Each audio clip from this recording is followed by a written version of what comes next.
Brought to you by Penguin.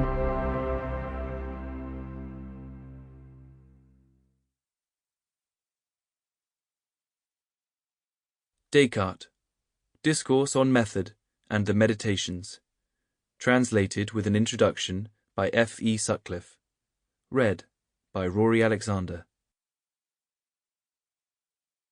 Both for ease of listening and because it contains details of the plot, we've placed the introduction to this Penguin classic at the end of the audiobook. Book 1. Discourse on the method of properly conducting one's reason and of seeking the truth in the sciences.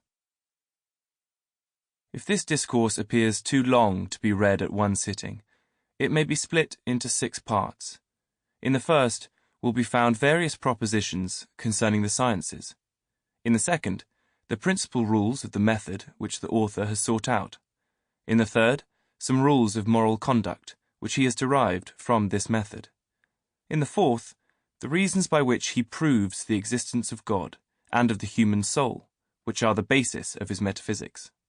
In the fifth, the order of the questions in physics which he has sought to answer, and particularly the explanation of the movement of the heart and of some other difficulties peculiar to medicine, as also the difference between our soul and that of animals. And in the last section, the requirements he believes necessary in order to make further progress in research into natural phenomena and the reasons which have prompted him to write. Chapter 1.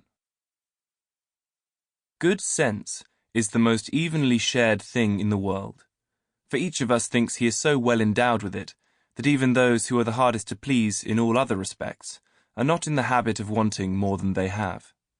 It is unlikely that everyone is mistaken in this.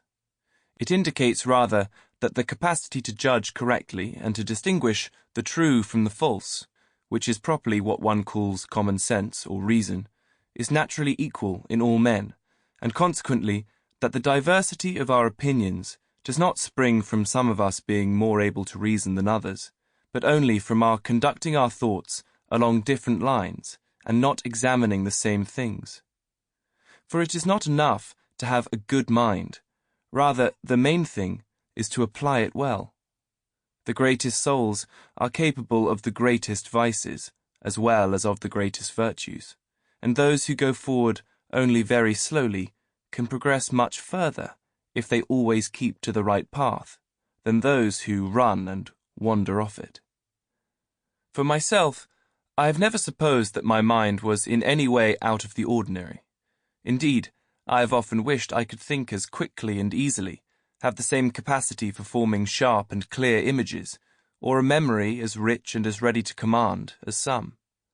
And I know of no other qualities than these which contribute to the perfection of the mind, for, as far as reason or good sense is concerned, inasmuch as it is the only thing which makes us men and distinguishes us from the animals, I am ready to believe that it is complete and entire in each one of us, following in this the commonly held opinion of the philosophers, who say that there are degrees only between accidents, and not between the forms or natures of the individuals of a given species.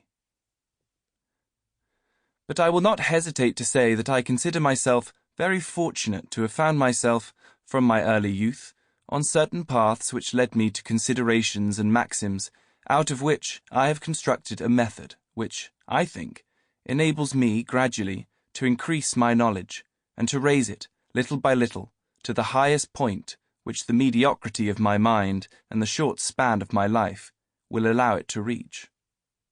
For I have already reaped such a harvest from this method that, although in the assessment I make of myself, I try always to lean towards caution rather than to presumption, and although, looking at the various activities and enterprises of mankind with the eye of a philosopher, there is hardly one which does not seem to me vain and useless, I nevertheless feel extreme satisfaction at the progress which I think I have already made in the search for truth, and conceive such hopes for the future that if, among the activities of men as mere men, there is one which is thoroughly good and important, I dare to believe that it is the activity I have chosen. Sample complete. Ready to continue?